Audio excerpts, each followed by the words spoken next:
Y damos paso a Sonia Cárceles. Sonia es una veterinaria de muchísima experiencia en sanidad y actualmente pertenece al Servicio Técnico de Porcino de CEBA Salud Animal, y nos va a hablar sobre la vacuna de influenza y cómo la deberíamos abordar. Muchas gracias, Sonia. Muchísimas gracias, Caru. Voy a tratar de compartir la pantalla, a ver si soy capaz.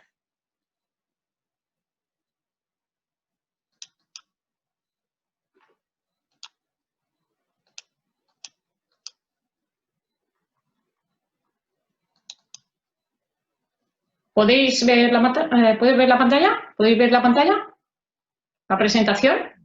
Sí. Sí. Vale. Se ve, sí, ahora, perfecto. ¿Ahora sí? Perfecto. Mil gracias, Caru, por tu presentación. Mil gracias también a la organización de la SEPOR por darnos una nueva oportunidad a CEBA de poder compartir con vosotros nuestras experiencias y, ¿por qué no?, vuestras experiencias, ¿no? De alguna manera, de lo que se trata la charla es una charla muy práctica de cómo abordamos en granja la influenza porcina. Esta es la tabla de contenidos. Como veréis, hablaremos un poquito, muy poco, sobre el virus, sobre su prevalencia en España, sobre su transmisión, qué signos clínicos nos van a inducir a pensar que estamos ante un caso de influenza, qué lesiones pulmonares origina, cómo confirmamos desde el punto de vista laboratorial, con diagnóstico, nuestra sospecha, y cómo podemos controlar el virus y qué resultados productivos y económicos da el hecho de poderlo controlar. Bueno, comentar del virus. Es un virus ARN, virus segmentado, que codifica para 11 proteínas, y hay diferentes proteínas de matriz, proteínas externas, proteínas internas, pero realmente las más importantes desde el punto de vista de la infección, patogenicidad e inmunidad son las dos externas, como son la hemaglutinina y la neuraminidasa, especialmente la primera, la hemaglutinina. Dicho esto, el virus evoluciona, no con la velocidad que evoluciona en humana, pero evoluciona. De hecho, a día de hoy tenemos 4 subtipos principales. Como veis arriba, tenemos el H1 aviar, N1 aviar, H1 humano, N2 humano, H3, N2 humano, y el último que se incorporó es el linaje pandémico, en el año 2009, como sabéis. Pues fruto de estos 4 subtipos principales, mediante reordenación, que no deja de ser el intercambio de segmentos de diferentes virus, da lugar a virus parecidos o, en algún momento, un virus totalmente diferente, como son estas posibles combinaciones que tenéis abajo. Una bestialidad, ¿no? Y aparecen en granja, como veremos a lo largo de la presentación. Como sabemos, no existe inmunidad cruzada entre ellos, y solo utilizando vacunas capaces de proteger frente a los 4 subtipos principales seremos capaces de controlar en el campo las diferentes reorganizaciones que nos puedan aparecer y, por tanto, el control del virus. En cuanto a la prevalencia, este es un estudio de seroprevalencia que probablemente muchos de vosotros ya conocéis. Se hizo en 98 granjas y, como podéis ver, el 94% de las granjas fueron positivas, se detectaron anticuerpos frente a influenza.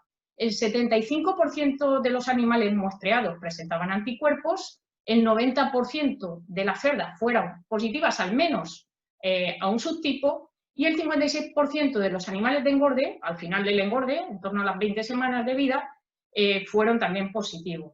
¿Qué se puede concluir de este estudio? Los 3 primeros fueron positivos a influenza, y en aquellos que tenían una CQ, una cantidad de virus mayor, una CT, una CQ menor de 30, se hizo el subtipado. Y estos fueron los resultados en el pool. En el primer pool se detectó el subtipo H1 pandémico N2, que no deja de ser una reordenación del H1N2, el H1 pandémico N1 con el H1 humano N2. En el segundo pool volvemos a tener otra reordenación, en este caso del H1 aviar N1 aviar con el H1 humano N2 humano. Ya aparece el H1 aviar N2.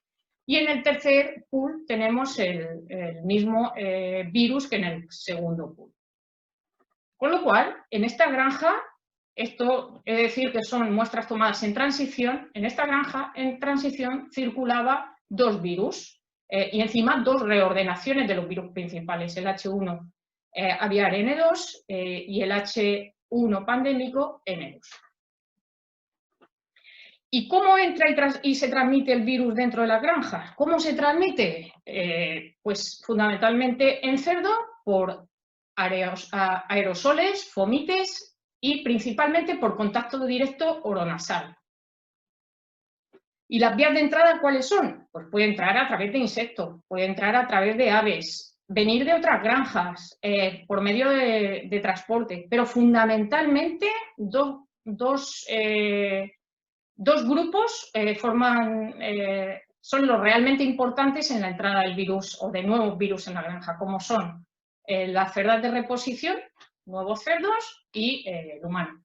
Y las personas que trabajan con esos cerdos. Con lo cual, si hasta al final influenza es una zoonosis, si es importante vacunar a los cerdos, vacunarse las personas frente a influenza, sobre todo las personas que están trabajando con porcino, en estos momentos, en esta situación tan complicada de pandemia que estamos viviendo, todavía juega un papel mucho más importante la vacunación frente a la influenza.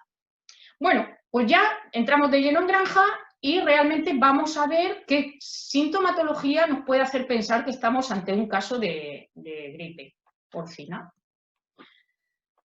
A nivel reproductivo, nos podemos encontrar repeticiones, nos podemos encontrar aborto, una reducción de la prolificidad, una infertilidad temporal de los machos, fundamentalmente debida a esa fiebre que provoca durante unos días.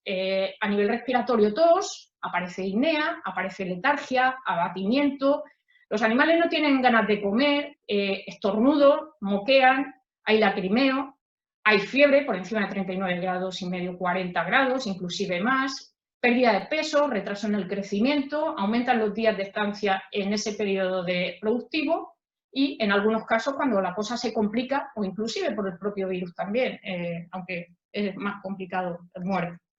Dos formas de presentación en granja. La clásica es el animal no conoce el virus, no tiene anticuerpos frente a él, entra de lleno y afecta a todas las edades, desde reproductores, lechón en lactación, transición, en el cebo, en caso de tenerlo en granja, hay fiebre muy alta y aparece letargia y tos, que también es muy característico de la gripe.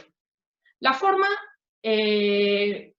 persistente y más habitual dentro de las granjas, que es la forma endémica. Hemos dicho que hay muchísimas, generalmente hay mucha prevalencia, con lo cual aparece fundamentalmente la forma endémica. ¿Cómo la pueden ver? Es más difícil, hay que ser más fino, lo que son las clínicas no es tan clara, hay que ir buscando. Encontraremos animales con fiebre, pero tenemos que, de alguna manera, irlos buscando. Es lo típico de que la granja no va mal, pero le falta un punto. Ese punto puede estar relacionado con la gripe.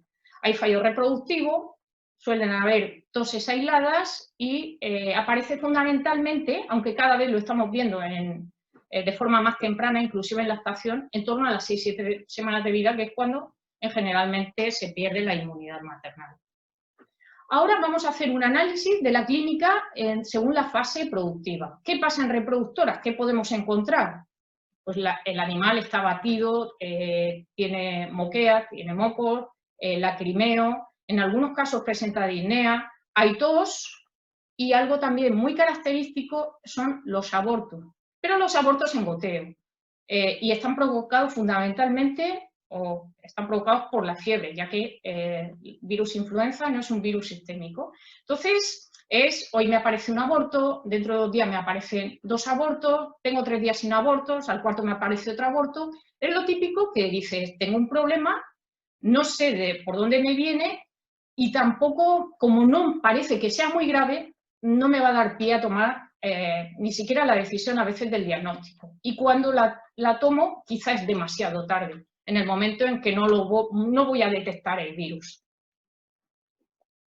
¿Y qué pasa en transición, en lactación y transición? Pues aquí podéis ver un vídeo realmente de, a lo mejor, pues un cuadro un poco más bestial en transición. Animales abatidos, con disnea, no se levantan a comer, están todos tratados porque parece que se van a morir y para evitar complicaciones secundarias y la consecuente muerte, inclusive se ponen debajo de la chupeta como tienen fiebre, para refrigerarse. Y bueno, realmente esto lo que le ocasiona es un retraso en el crecimiento también grande y una mayor duración de estancia en transición. Pero no es el cuadro típico. El cuadro típico es, me encuentro por cada cuadra 2 o 3 animales que los veo esquinados, que no comen, que están apáticos, que como con ellos no va la cosa. Que en algún caso, o sea, que si los cojo, curiosamente, tienen más de 39 grados y medio. Lo que os decía, lo típico de la granja no va mal, pero le falta un punto. ¿Y qué pasa en cebo? Pues un poco irán de lo mismo. Entras en la nave y lo primero que ves o detectas es que, como yo digo, los animales no te hacen la ola, no empiezan, no te hacen la ola.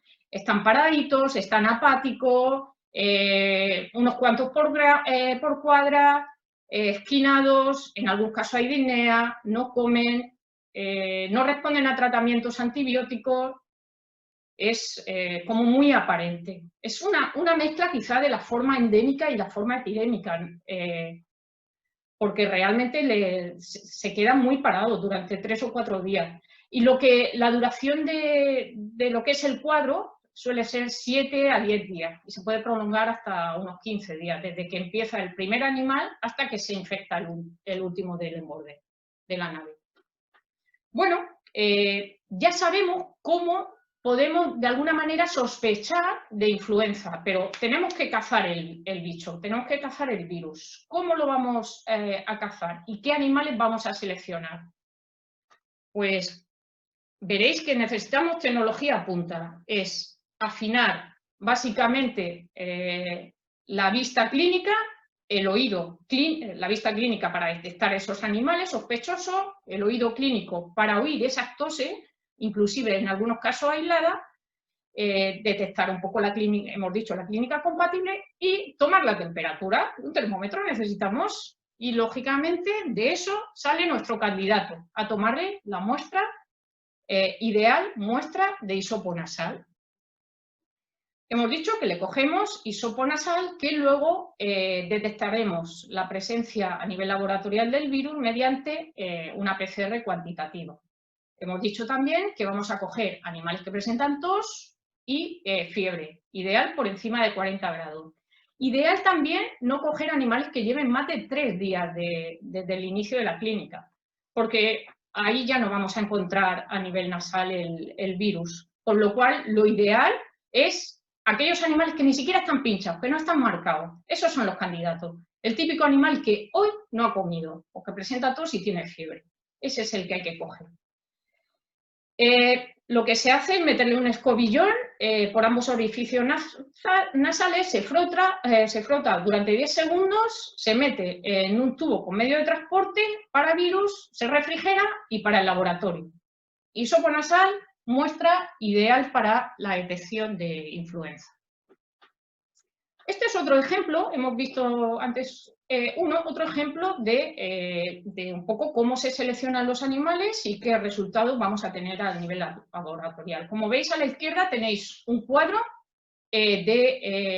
son animales de transición con 5 semanas de vida que presentaban tos, disnea y fiebre.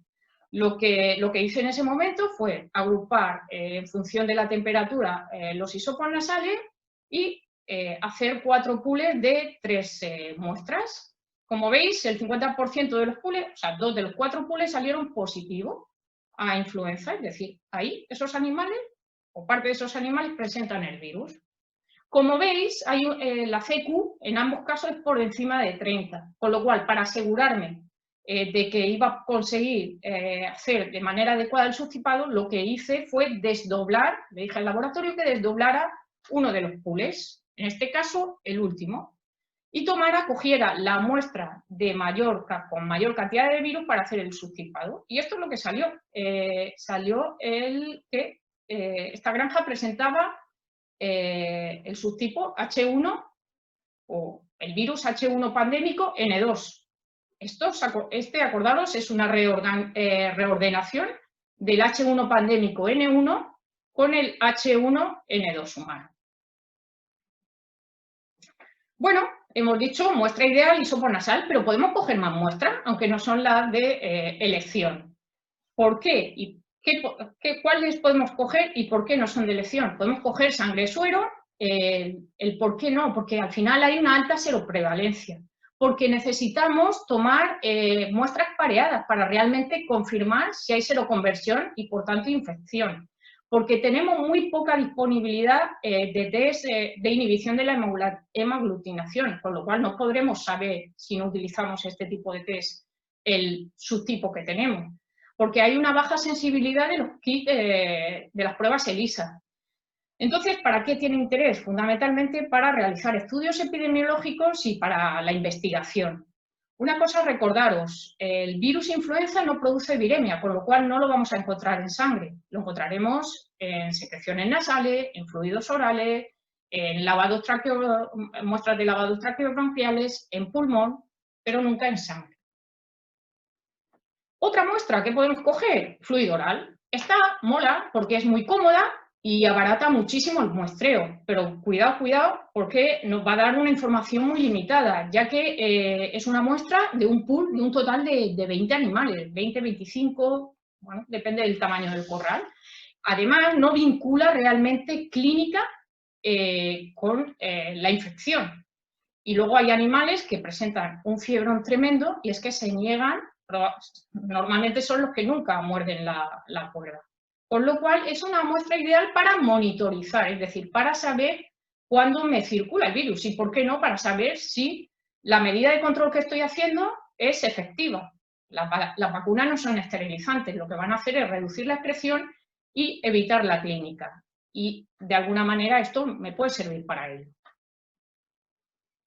Otras muestras, los pulmones, a través de la lesión pulmonar y la detección del virus mediante histopatología inmunocitoquímica, podemos realmente saber si nuestros animales, o estos animales en particular, han sufrido una infección por influenza. ¿Qué muestras? Pues muestras de bajas en granja o muestras en matadero. El problema de matadero, en las bajas sí que probablemente es posible detectar la presencia del virus, pero en matadero es muy difícil, con lo cual nos tenemos que ir solo a la parte de histopatología. Hay una pequeña diferencia desde el punto de vista histopatológico para hacer diagnóstico diferencial con micoplasma y neumonía, que es que en la gripe pues hay cierta necrosis del epitelio bronquiolar que no la hay con micoplasma y neumonía. Y bueno, ¿qué lesiones aparecen en la necrosia cuando vamos a granja? Pues como veis en las tres imágenes, la primera de un lechón de lactación, de un lechón cada vez más frecuente, lechón en transición, y la tercera imagen de lechón de cerdo de cebo, hay áreas de consolidación en la zona cranioventral del pulmón. Realmente hay se ve la delimitación muy marcada entre la zona lesionada y la zona, el pulmón sano, pero desde el punto de vista macroscópico, las lesiones son similares, por no decir iguales, a la de micoplasma, a la de bordetela y a la de pasteurella. ¿Cómo realmente puedo intuir que es una cosa u otra? Pues algo lo puedo intuir en función del momento de la clínica. Ya sabemos más o menos por dónde se mueve cada patógeno. De la mortalidad, hay unos que producen más que otros, por ejemplo, pasteurella a lo bestia. Y luego la respuesta al tratamiento antibiótico. En el caso de que no me responda, pues es un problema de gripe, ¿no? Pero bueno, hay que ir más allá y vamos a ir a la parte de microscopía, de lesiones microscópicas. En Mycoplasma ionemoniae e influenza, a nivel microscópico, encontramos una neumonía broncointersticial. Pero acordaos, como hemos dicho, que en la gripe hay cierta necrosis del epitelio bronquiolar, con lo cual nos puede ayudar al diagnóstico diferencial. Y en el caso de Bordetella bronchiséptica y Pasteurella montocida, la neumonía es una bronconeumonía purulenta.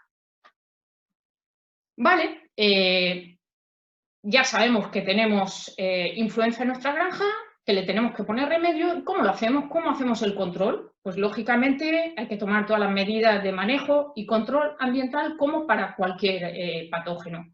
Pero además le podemos dar una vuelta mediante vacunación.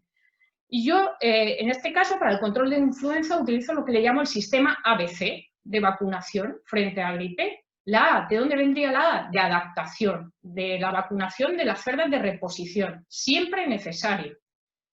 ¿Cuál es el objetivo? Introducir cerdas primerizas protegidas frente al virus que tengo en la granja o que puedan traer y evitar que excreten y me desestabilicen la granja. ¿Y cómo lo voy a hacer? Pues a la entrada, o bueno, las voy a vacunar y revacunar con 2 dosis separadas 3 semanas. La segunda dosis siempre antes de las 3 semanas de la entrada a granja. Ya tenemos la A. ¿Y cuál es la B del sistema ABC? Pues la B de barrido, de sábana. Cuando, en caso que tengamos problemas reproductivos asociados a gripe, o para mantener el estatus y la estabilidad de la granja. La tenemos tranquilita, voy a conseguir, porque hace unos años tuve problemas, me va bien, voy a seguir con ello. Entonces lo que se va a hacer es la primera vacunación, vacuna y revacuna separadas 3 semanas. Y como seguimiento del plan vacunal, revacunaciones periódicas cada 4 meses. Acordaos que siempre en estos casos es con el subtipo, con la vacuna que contenga el subtipo o subtipos que tengo en la granja. Y la C del sistema ABC, pues en ciclo. En ciclo, ¿cuándo? En casos de problemas respiratorios, tanto en lechones de lactación como de transición.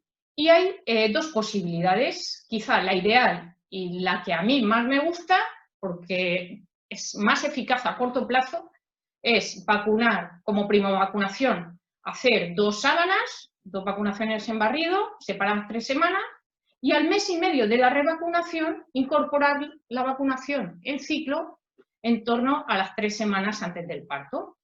Y el segundo plan vacunal, la segunda alternativa sería también en ciclo, para problemas también respiratorios, en transición o lactación, y lo que se va a hacer directamente es vacunar en ciclo, primera vacunación 6 y 3 semanas antes del parto, y el seguimiento del protocolo vacunal, vacunando a las cerdas 3 semanas antes del parto. El objetivo de esto es aumentar la inmunidad maternal en el momento del parto y vía calostro proteger de manera pasiva durante las primeras semanas de vida a los lechones. Y bueno, de alguna manera una prueba de fe o una prueba de la eficacia de ese control en forma de caso clínico. Una de mis primeras experiencias con el tema de la gripe y del control de la gripe. Esto es un caso de Murcia, animales que presentaban de 5 semanas de vida, como veis en la imagen. Esto es Murcia, agosto. Parece que están muertos de frío, no. Lo que tenían es una fiebre tremenda. Estaban amontonados, todos tratados, no respondían a tratamiento antibiótico, parecían que al día siguiente te los ibas a encontrar todos muertos. Había animales, los animales no comían, tenían tos, estornudo. La fiebre oscilaba de 39,8 a 41,6, había disnea, diarrea, en algunos casos es frecuente esa diarrea que aparece en los animales recuperados. El animal tiene fiebre 3-4 días, se niega a comer y cuando se le pasa la fiebre y se le pasa la gripe, tiene un hambre que se come hasta las piedras y entonces de alguna manera tiene esa diarrea secundaria. Un porcentaje muy elevado de cerda, de lechones cola, no hay buena respuesta al tratamiento antibiótico y en este caso el 60% de los animales eran tratados. Se diagnosticó el subtipo H1 humano N2. Se puso un protocolo vacunal en marcha consistente, como hemos visto anteriormente, en la vacunación en ciclo, vacuna y revacuna, 6 y 3 semanas antes del parto. como primovacunación en multíparas. Y luego en los siguientes ciclos, 3 semanas antes del parto, la reposición vacuna y revacuna se paran 3 semanas. Y estos fueron los resultados. Esto es una cosa súper curiosa, porque además es lo que vemos en granja. No solo en forma de mortalidad, sino en forma también de la clínica. Aquí se ve muy claro en la mortalidad. En la línea azul tenéis, lo que se hizo fue comparar el mismo periodo del año, si os dais cuenta, coincide final de año, primero, principio de otro año, del periodo anterior, del año anterior a la vacunación y el año de la vacunación. En azul, el anterior. Y veis los picos tan bestiales de mortalidad. O sea, hay semanas, hay lote, que la mortalidad está dentro de los parámetros normales, pero hay semanas o lotes que se disparan. Mientras que en el caso de después de la vacunación, la mortalidad, la tasa de mortalidad es constante a lo largo de cada lote. Y a nivel productivo, pues un poco estos fueron los resultados. Se redujo el porcentaje de mortalidad en transición a la mitad, lo que es la ganancia media diaria mejoró en 67 gramos y el coste de medicación por lechón, a pesar de haber incorporado a las madres la vacunación frente a influenza, aún así se redujo en 19 céntimos de euro. Y como conclusiones finales, al final, el virus influenza forma parte del tridente de virus del complejo respiratorio porcino, con las consecuencias sanitario-productivas que generan y que generan las interacciones entre ellos, inclusive con los secundarios. Hemos visto también que evoluciona a lo largo del tiempo, pudiendo existir en una misma granja diferentes subtipos, ocasionando los problemas clínicos. Muestra de elección para el diagnóstico, los hisopos nasales.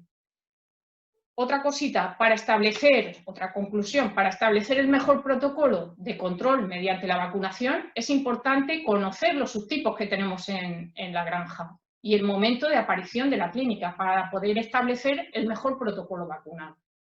Y por último, última conclusión, el control del virus mediante la vacunación, como hemos visto en el último caso clínico, frente al subtipos implicados, reduce la mortalidad y mejora los resultados productivos, como la ganancia media diaria y económicos en las explotaciones. Y muchísimas gracias por vuestra atención y para cualquier pregunta, contad conmigo. Muchas gracias, Sonia. A ver, ahora, no sé, es que me pongan el audio, el vídeo. Esperamos las preguntas y mientras tanto, pues agradecerte tu presencia en esta SEPOR virtual. Gracias a vosotros por la atención. Sí, se agradece mucho y tu magnífica exposición. Nos has hecho un recordatorio sobre influenza muy interesante. Si no aparecen preguntas, que en principio, a ver, creo que no, no. Pues agradecerte otra vez tu presencia en SEPOR virtual